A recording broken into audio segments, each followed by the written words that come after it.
Hello and welcome to the Feminine as Fuck podcast. I'm your host, Monica Yates, a period and ICF certified women's life coach, and I help women to harness the power of their period and connect to their feminine flow.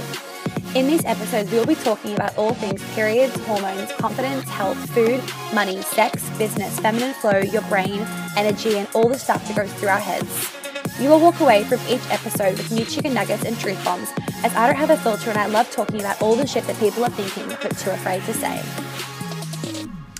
Okay, friends, welcome back to my podcast. So today I'm going to be talking to you guys about, this is like my part 2 of my ski accident. I can't really remember where I left off, but I'm just going to go with where the wind takes me. And it's snowing outside right now. I'm in Aspen and it's fucking beautiful. So I've been skiing for, I guess now like 3 weeks, which has been really, really nice to get back into it and kind of have that active lifestyle where I can ski in the morning and then I work in the afternoon and evenings. Oh, by the way, I've figured out that if any of you don't know what I mean when I'm saying Arvo is afternoon. I found out since being here, I'll say to somebody, are you free this Arvo? And they're like, this what? And I'm like, this Arvo. And they're like, what is that? And I'm like, the afternoon, Arvo, afternoon. They're like, what the fuck? Anyway, very entertaining.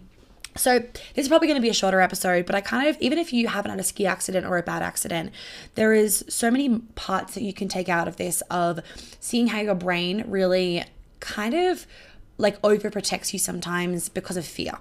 And that's kind of what this is about. I mean, I was scared to get back on the mountain. I was so excited, but I was scared to get back on the mountain because of fear.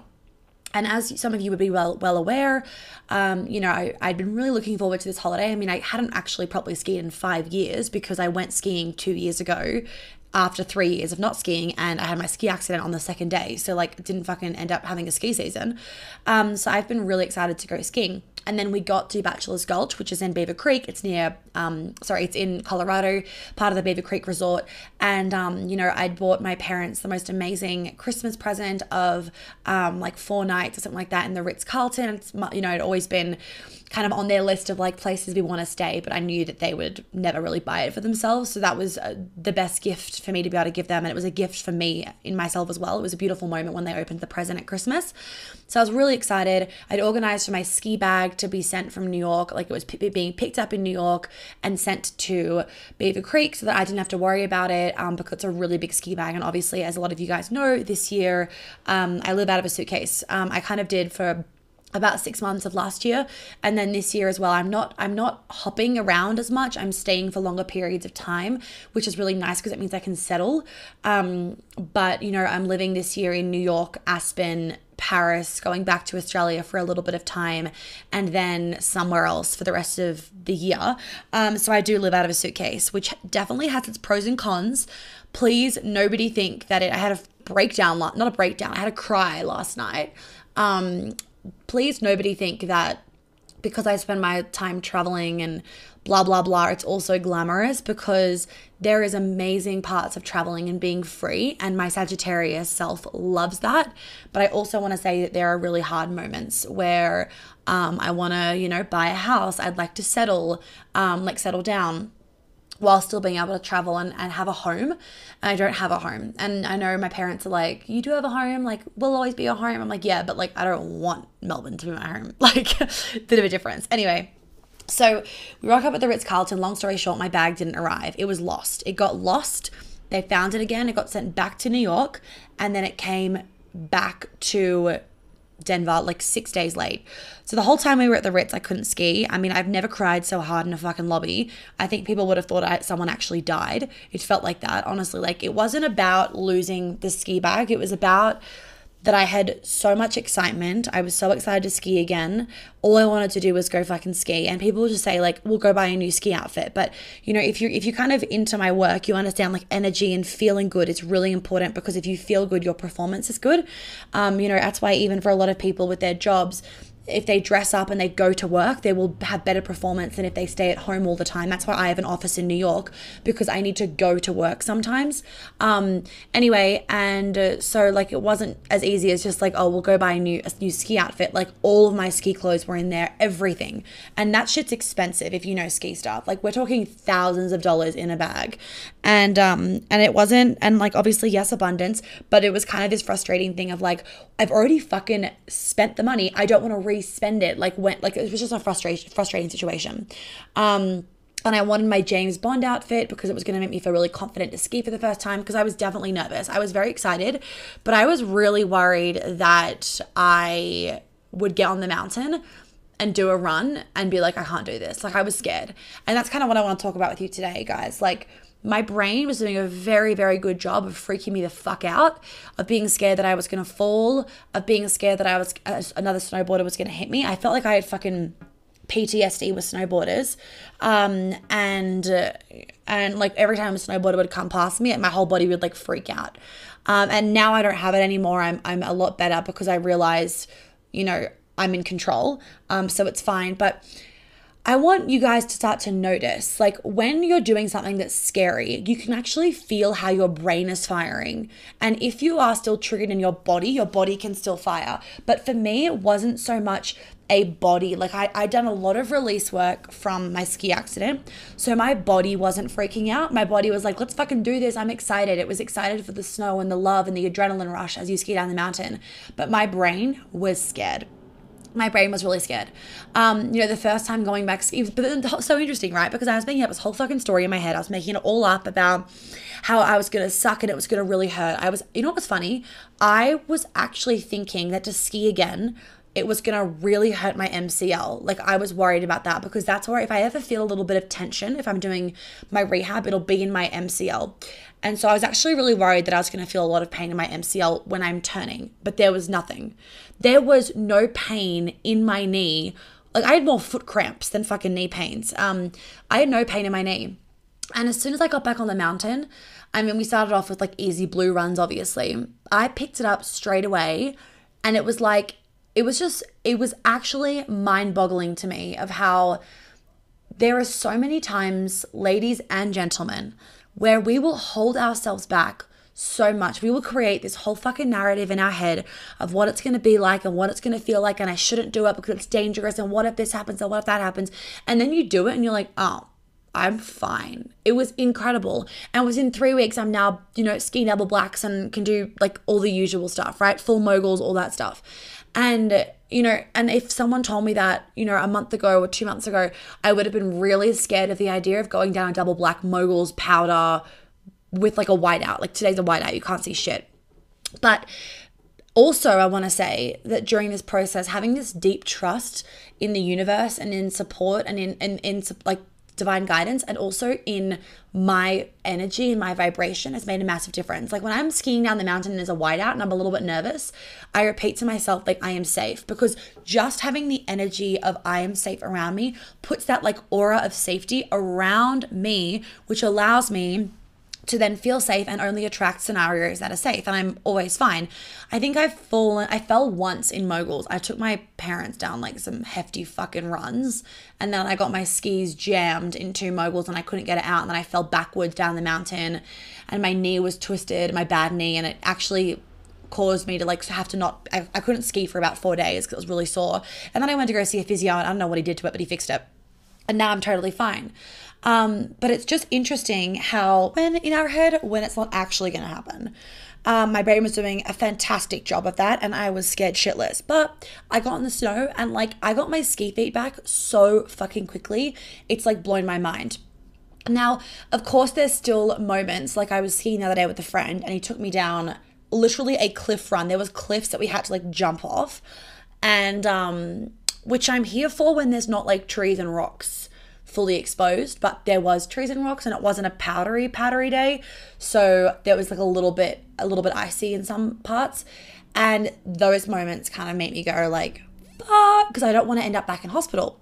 So there is that fear, obviously, of like, I don't want to hurt myself again and end up back in hospital. But the thing is, like, and it's made me just realize, is like, this for me personally, skiing, and you guys can relate this to whatever you want to be relating it to in your life. Hell, it could just be your own happiness, and maybe you're not doing something that you know is going to make you happy, whether it's like going to a fucking concert or flying to see your boyfriend or whatever. But what it's made me realize as well is, like, imagine if I didn't ever ski again and I lost this whole part of my life and this lifestyle because of fear. Like, imagine that. Imagine being on my deathbed at 80 years old being like, I wonder how many amazing holidays I could have had. Like, I'm having so much fun in Aspen, meeting amazing people, like skiing for a few hours in the morning and then doing my work as it snows outside. Like, that to me is a dream. And imagine if I missed out on that because of a story I was telling myself. Now, you got to remember that the reason why your brain is telling you this story is because it's trying to keep you safe. So we have to respect that. We have to respect the fear that's coming up in your mind. And we can relate this to like fear of investing in yourself, fear of putting your heart on your, wearing your heart on your sleeve, fear of vulnerability, all those things. And I've learned to overcome those fears. Hell, I'm really good at putting my heart on my sleeve now. Very good. Wearing my heart on my sleeve and very good at being vulnerable, but I didn't used to be. And part of me actually going through the journey of learning to be vulnerable and learning to like actually sit with my fears and be okay is knowing that my fear is there to protect me. It's not there as the truth. Okay, so my fear, let's use a really basic example of like you don't want to tell the person that you're in love with how you feel. The reason why you don't want to tell them is because your brain is afraid of rejection, and rejection can equal death, right? It can equal abandonment, which equals death. And that's like one of the biggest fears that humans have. So the reason why you're not telling him or her is because of that fear. When in actual fact, all that's going to happen if they say, I'm not in love with you, is like, and you'll be a bit heartbroken for a while, and then you'll move on with your life. And guess what? You'll probably be really grateful that you told them when you did, because now you know they don't love you and you're not going to waste more time on them. So what I love to do, ladies and gentlemen, is that I always love to talk to my fear. I love to have a conversation with it. I love to tell my brain, I am safe. I am safe, I am safe, I am safe, I am safe. And I also like to tune in to my intuition. So even sometimes when I'm skiing, I can tell the difference between I've practiced enough, and I go through this with my mastermind girls and the girls that come to New York, and I go through with all my clients. And if any of you are interested in the mastermind, enrollment is open. Baba enrollment is also open, so you definitely want to get on that, because like everything, these spaces are very limited. Same with New Yorker tickets, limited tickets, and this is the last US event that I'm going to be doing for quite a while, so please get on it if you are interested. And I'm not doing a Europe event this year, by the way. There's no Europe events. Anyway, so point being is that when I'm skiing sometimes or doing anything, I can tune into like, is this my fear that's wanting to stop me, or is it my gut that's wanting to stop me? So if it's just like, let's go down to a double black with moguls, that's generally always my head being like, it's hard, right? So that's like, hey, let's do it, because it's just my head. But when it's like, let's just jump off some cliffs in trees, when it's not really powdery, I'm like, no, because my gut is like, do not do this. You're going to hurt yourself. Because it takes a while to get your strength back after like such terrible ski accidents. So knowing the difference between your head and your body is really, really important. And I was talking about to my friend this morning that as you get more intuitive and you tune into like how things feel in your body and like the little signals your body gives you, a lot of us can have different ways of our body telling us like yes, or like that manifestation is coming true, or it's already come true, or whatever it is. And I'm a very heart-centered person. So whilst I do tune into my womb, my heart tells me a lot. If I'm journaling or manifesting, I can feel things in my heart when I'm thinking about them or journaling about them or talking about them. And that's when I know I'm bang on and it's going to happen. For my other friend, she feels it in her extremities. So tuning into like where in your body is also really important, because we are all fucking different. So don't just follow like what a book says or what somebody else says or whatever. Like really tune into what is it actually for you. Like how does your body communicate yes or no to you? Yes feels expansive, no feels contractive. Anyway, so I wanted to just give you guys a quick update on the whole ski situation. Nia's doing great, which is also really great for my stress levels, because I do feel like subconsciously for the past 2 years, I've had this like level of stress of like, can I ski again? Will I hurt myself again?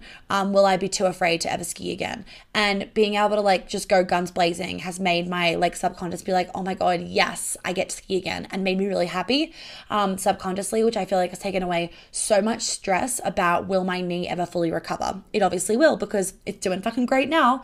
Doesn't mean I don't have to look after it or tune into it or take days off, but it's been freaking amazing so far. And I wanted to update you all on that, because I know a lot of you are kind of like very invested in my whole ski accident situation. And then obviously I got tendonitis, but like that's all better now as well.